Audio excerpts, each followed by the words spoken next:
Greetings and salutations, and welcome to this review for the Halcyon Drift by Brian M. Stableford. So first of all, the book, I've got this beautiful little edition of the door, and I love that cover. The cover is absolutely excellent, and as Door is so good at doing, it actually does credit the artist inside. The artist, cover art by Jack Gauguin. And I'm going to assume that this little black and white and the inside is also his. This door is old enough that it's got one of those little unique identifiers on the spine. Whatever that means. I don't think I can make this camera focus on that. Never mind. It's beautiful. And I'm going to set this video to go live on the 24th of February 2025 as a bit of a tribute, because Brian Michael Stableford actually died a year ago. He died on the 24th of February 2024, which is a bit sad and was a bit unexpected for me to find that out while I was reading this, because I don't know, surprised me. So tribute to Stableford. I'm not by any means going to suggest that he's an unknown or an underappreciated writer.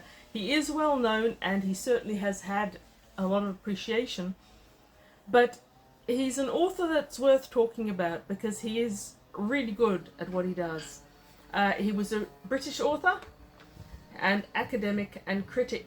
He had over 100 volumes that were novels, and I think he had over another 100 that were non-fiction, which is really, really impressive.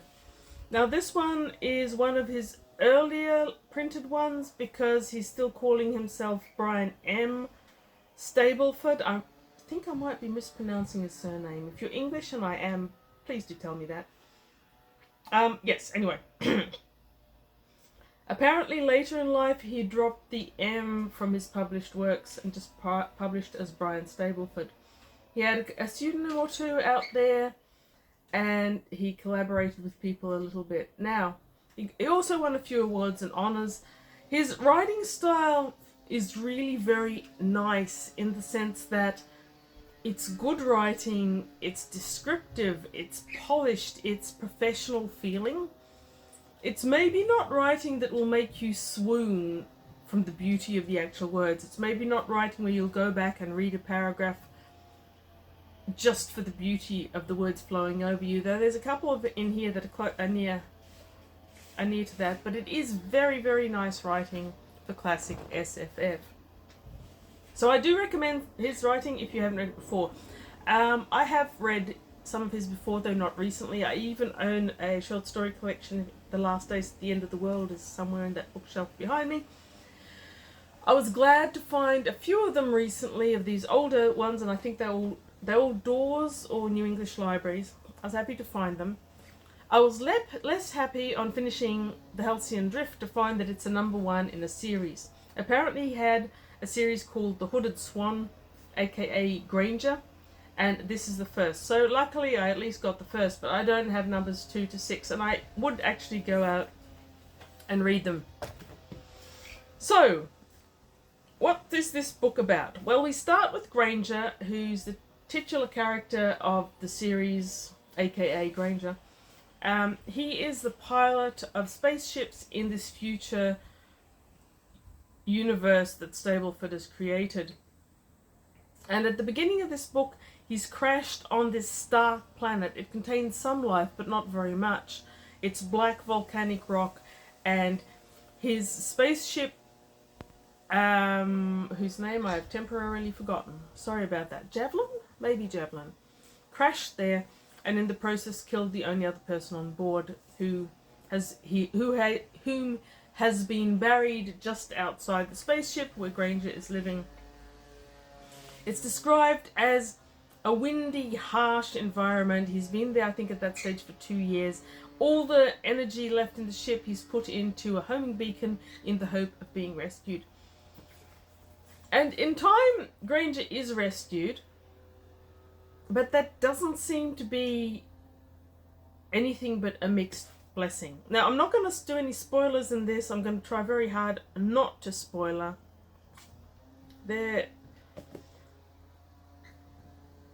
Granger is rescued by a ship that belongs to a particular corporation. And one of the things I really loved about the Halcyon Drift was, well, he does it lightly. Stableford has created this future universe where our Earth still exists, but it's become less important because it's out on the rim. The center of the stars has become this incredible commercial hub. And we learned that Stableford, for many years, has been this bootleg, almost pirate operator of his own ship. His partner, Michael Lapthorne, and he bought a ship, and basically they knocked around the galaxy, buying here, selling there, and you've got this very commercial,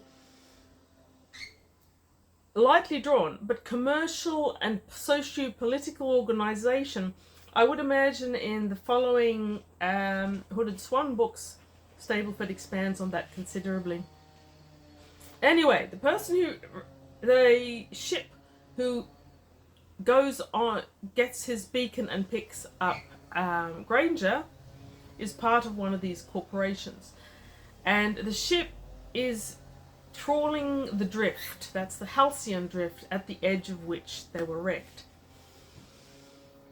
However, having rescued him, the corporation for which that ship was operating then charges him with the costs of the rescue. They're astronomical. He's completely and utterly tied up in this legal system of New Rome, which is also quite an interesting one.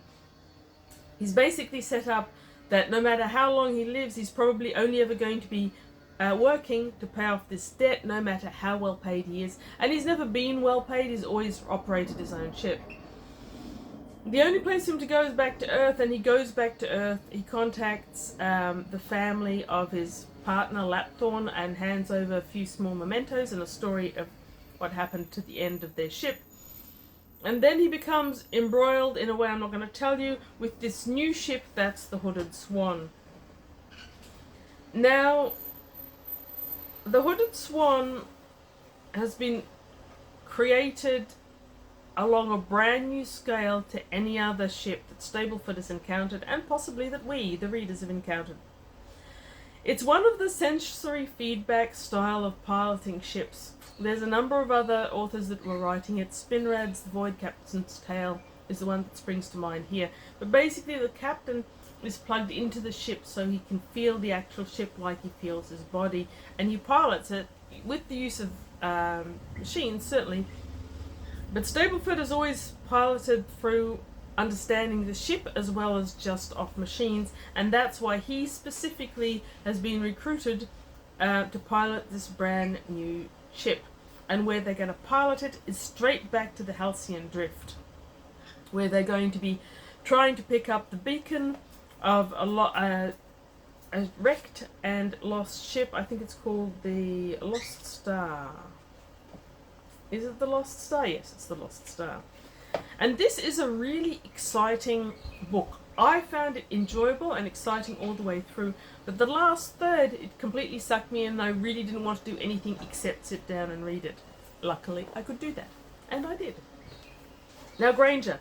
Granger is our main character and protagonist, and he's unlikable and bitter and sardonic and sarcastic. He is not a likable character, but he is one that is not impossible to emphasize with. I actually enjoyed Granger as a character a great deal, but that bitter, cynical edge to him, even to people like his partner or the ship, is almost reminiscent of Thomas Covenant in the Thomas Covenant Chronicles, the White Gold Bearer. You know the ones I mean, right? They were famous for a while. He doesn't do any horrible stuff like Thomas Covenant did at the beginning of the book, but he does have that bitterness that makes him very interesting to follow, and he has a passenger. This is not a spoiler, this is on the back of the book. So, a disembodied mentalism has invaded his brain during his castaway months, and that's at the beginning of the book, and it's really interesting. So this wind that's constantly blowing on this deserted volcanic world, at some point when Granger's defenses of the lowest enters in his brain, it tells him it's a sentient creature and that it will be sharing his body now until the end of his life. Now, I do feel that this is a great extra plot technique for enjoying Granger as a character, because Granger himself isn't terribly enjoyable and he doesn't really talk with people that much. So the interplay between Granger and the wind is one of the better ways of seeing him and what's happening to him. However, I do feel that the inhabiting sentient wind is underutilized somewhat. I would assume that it'll come to the fore in books 2 to 6, which I don't have. I hope I one day do, but who knows. Classic SSF out of print. It's like, I'd be lucky. So there's all these factors. For those of you out there that like a really good alien, we find out really that Granger has only had 1 or 2 people that he would even slightly call friends, and one of them is an alien whose name I cannot pronounce and will not try, but he's from a species known as Corman, and he comes in at the end very significantly and helps the Hooded Swan in the drift towards finding the lost star. But there's a lot more to it. It's a really intricate plot, which I will not spoil because you deserve to read it for yourself. And if you have watched over 10 minutes of me rambling about this book, you probably like these types of books. And if you like these types of books, this is one you should definitely be going for. Really good. So yes, if you like aliens, the Corman are particularly interesting. Stableford builds this alien and he describes it as having a non-flexible memory. So they remember everything, but they've only got a limited amount of space. And when all the space in their brain is filled up, that's when they get old, and that's kind of the end of them. That's tied up in the plot as well. So yes. Oh, another thing about Stableford is that he has had a science biology background, and that comes forward in a couple of different ways. Very subtle ways, and not really extensively until we're in the drift towards the end of the novel, and I'm not going to tell you what happens. But those small moments where someone having a biological science background surfaces into what is largely a more engineering, astronomy type adventure, I really enjoyed that as well. There's one small quote from a chapter, from a book, page really near the end, that I feel says a lot about Granger and maybe about Stableford. So, I hope I don't get cancelled. I'll get around that. So there's a word in there that I probably can't use on YouTube without being cancelled at some stage or another, and that's bleep.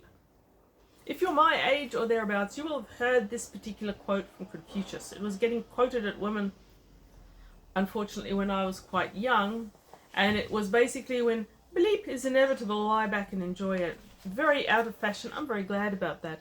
But apparently, even back in the 70s, when Stableford wrote this, he didn't approve of it. Okay, so this is 1972, so it would have been right towards the beginning of his career, because he started writing in the 70s, as I understand it. So here's what they quote Confucius as having said, that if bleep is inevitable, lie back and enjoy it. Well, lie back by all means if you can't do anything else, but you can't and won't enjoy it. If bleep is what it is, that's the beginning and the end of it. And at that point, Stableford kind of melted my heart a little bit, and Granger became a hero.